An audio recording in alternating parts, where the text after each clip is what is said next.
Arwagni machiegni nyakora moge jwangi chenro makawuono mar ohala gi mwandu. Ma chenro mamedo koloni yore mopogore opogore mag chako ohala kendo timogi e yo makare.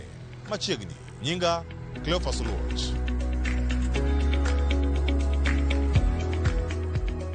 Nyakwara moge jwang kawuono wachako ohala gi ja ohala ma osetimo tich mano mar tedo kata ohala ma itudo kod mago mag catering kuom thuolo maromo higni 10 gi wiye. Kawuono en sigand Brother Wycliffe Oruko. Debed ni ng'e mana gi thumbege ma ogolo, ma bende en ohande. Kawuono wayudo thuolo mar rango kare wacho kanyo en Classic Lakeview Restaurant ma yudore e boma ma Nairobi. Wawinjane kaka nochako ohala to tae e yo machal nade.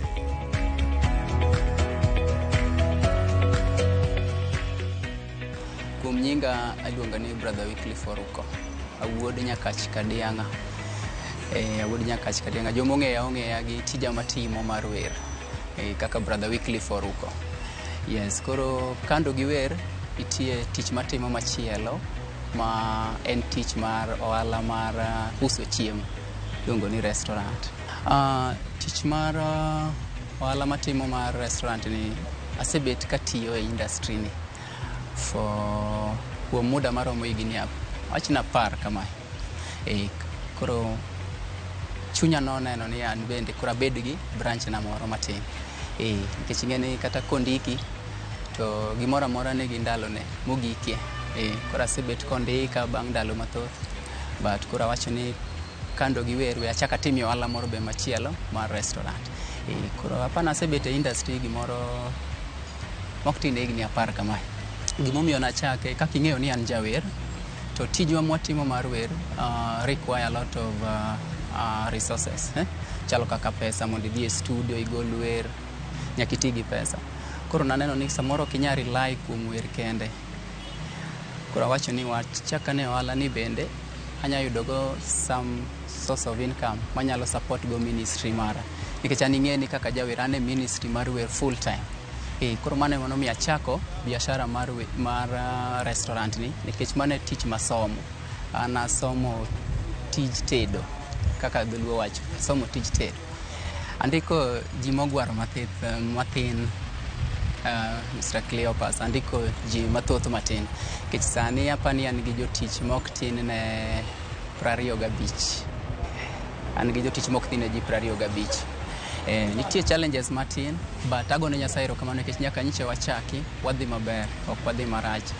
Mor mabedogo ahinya nikech e tija kata kaka sebet kalamo Nyasaye mondo Nyasaye gwedha abede gweth ne joma moko.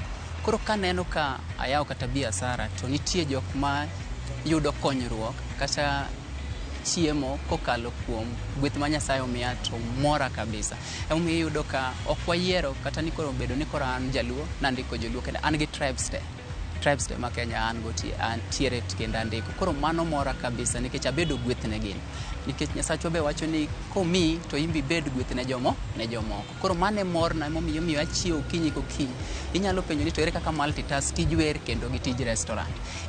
To nikech en gima mora timo mok chunago nikech an mane tich masomo tasebedo katime ne jomoko ma kuonde te masetiyo jok matiyo ne gi mor kabisa. Koro mane morna kabisa momiyo morna maduong' moloyo duto ni koro ni nitie jomoko be manyalo konyore koa kuom gweth ma Nyasaye ogwedha godo.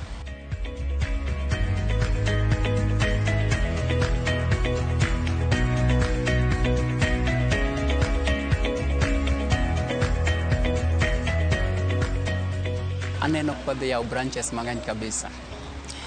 Lakeview Restaurant, Classic Lakeview Restaurant, wadhi bedo gi branches mang'eny kabisa. Nikech waset standard maber kabisa. Chiembwa ber, watedo chiemo ma fresh. To adwa ni mondo wabed gi branches kaka Kisumu, Eldoret, mang'eny moloyo mano. Ok kata mana Nyanza kende, kata mana Mombasa. Nikech an kaka Brother Wycliffe ajawer, fans gani kamora mora. Tadwa ni jok maonge tich ka oyude tich kokalo e lweta. Kamano ba. Koro in 5 years to come aneno ka wan mabor kabisa. Ing'eni sama in gi biashara machalo kama nyaka iket bugegi mag ohala in order. nikech ing'e na awaro pesa machalo kama, tauso kama, tudong' kama, tachulo jotich kama, to rent be en kama. Koro kichako ohala to nyaki make sure ni iketo ng'ato kaka accountant, in gi cashier kacha, to in nyaka gi manager. Nikech okan ka 24/7, an gi tije mamoko be matimo. Koro ka to an gi manager maketo. Koro sama biro taitisha mana buge ga kande. Ta go through them, tang'iyo ni suppliers onego chul kama, jotich go onego chul kama, to ma to dhi e keno mar rent, to ma dhi e mar salary mar jotich, to modong' ni to nyalo konya e ngimana an bende. Mondo yud space ka ok en gima yot, Cleopas, ok en gima yot kabisa. Nikech kaki wacho ni ma Upperhill nitie gi standard mare. Joma nika gin joma nie standard machielo, to kata kitedo chiemo, nyaka ited chiemo ma match standard gi. Kata ler, ma match standard mar jo hapa. Ma match standard mar jo hapa. Koro, i make sure ni keto gimoro amora in order. Chiemo nyaka bed maler, mano namba mokwongo. Koro ka KRA koni, osuru mar sirikal koni be nyaka iket go maler, ineno, ma gimoro amora midwaro. Yudo ka then koro ing'eni nikech wawacho jo hapa. Jo hapa yudo kata ka chudo, mods mag chudo gi be otimore nado pogore. Samoro giwuotho gi cash, iwinjo. Gin jo card mi swipe chande, ineno. Koro mago te waketo in order. Wan gi PDQ minyalo swipe godo, wan gi till number minyalo chule, to wan gi cash bende. Lakini mondo yud ka nyaka iset gimoro amora in order.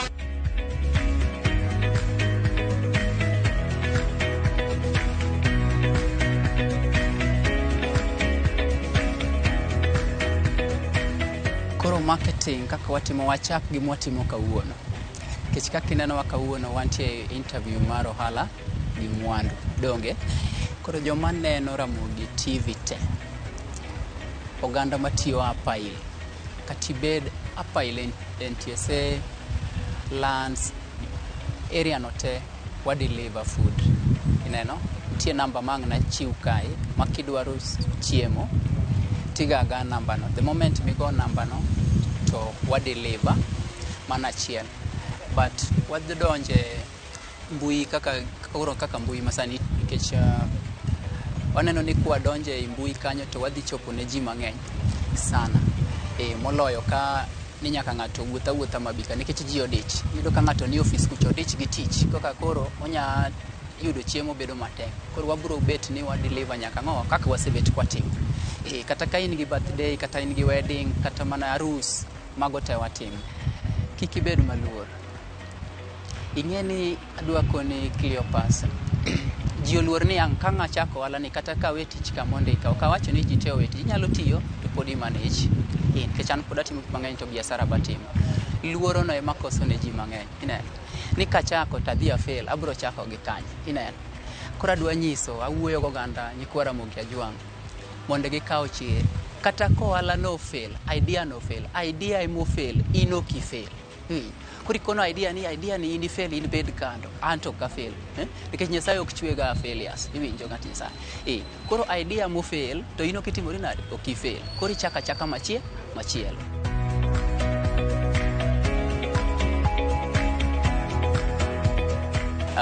Namba makigoyo to kata in office to wadhi kelo ni gweno, kata wakelo ni rech, athola, ngege, en 0740 59 70 39. 0740 59 70 39. Koro kigo mano to mane namba wa mar office.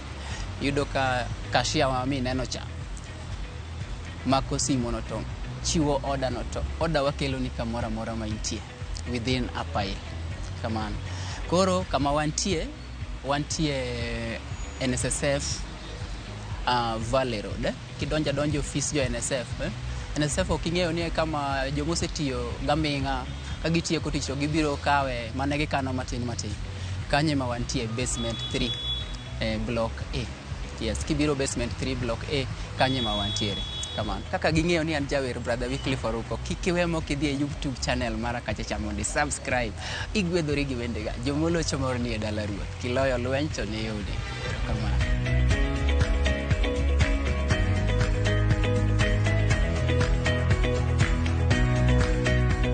Bang' winjo sigand Brother Wycliffe Oruko Nyakwar Ramogi Jwang' ma wuod Nyakach kotenore kod ohande mano mar hotel, en kinde mwada menyo ohala machielo ma ohand Christine Anyango.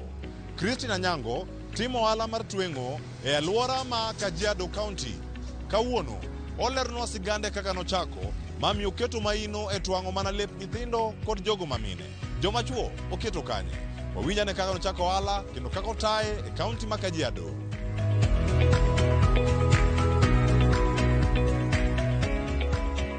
An gi nyinga iluonga ni Christine Anyango Aaron, anyar Gwasi Suba South, atedo Kochia.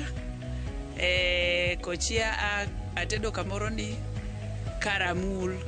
Koro Kajiado kaeri to wabiro menyo. A business matimo ni en business mar tailoring. To moloyo lewni matuang'o gin lewni mag joma mine. Atuang'o uniforms mag nyithindo mane kos manatimo. Lewni mag joma chuo to katuang'.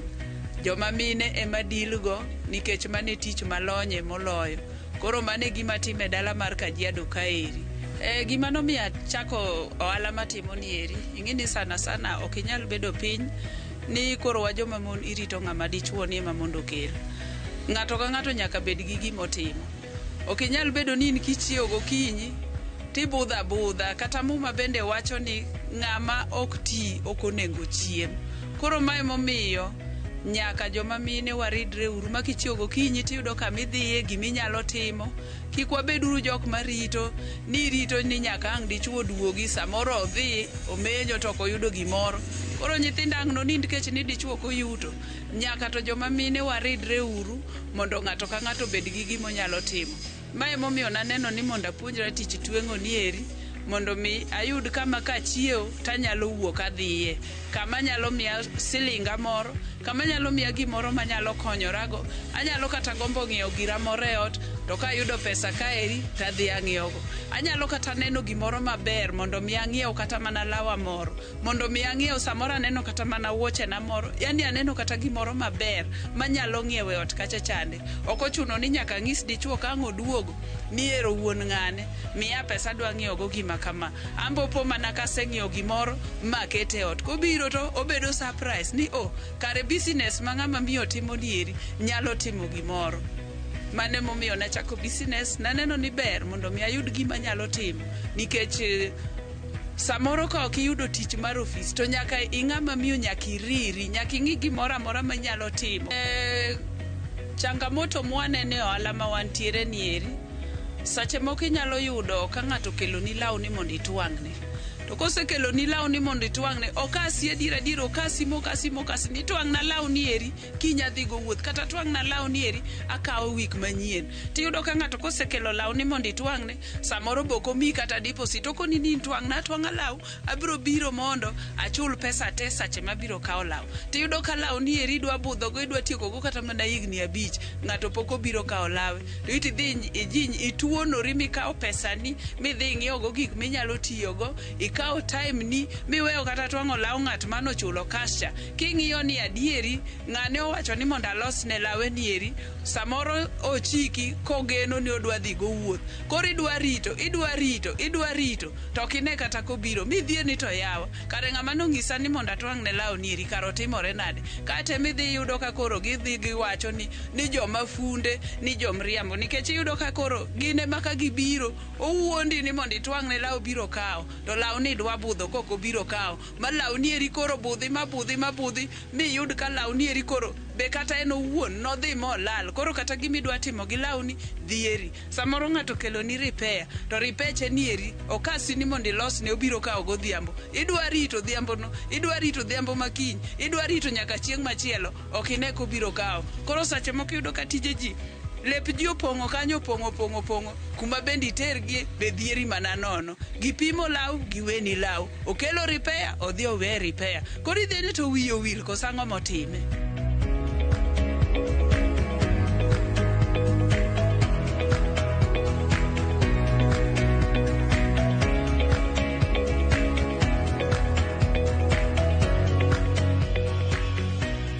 Ne jok madwaro chako tich mar tweng'o ok ane korach ahinya. Koro akwayo ni ng'ata mowinjo ka dwaro chako tich mar tweng'o beda gi chir ni sekech sache midhi chako gimoro tidhi chako gimoro ni mondo bi okonyi. Koro kik iluor kata ka wacho ni nitiere challenges moko mwaneno, kik iluor, beda gi chir, chaka tiji kiwacho ni adiera anto tijni tadwa nachake mondo bi okonya, adwa nachake mondo bi okony na nyithindo, adwa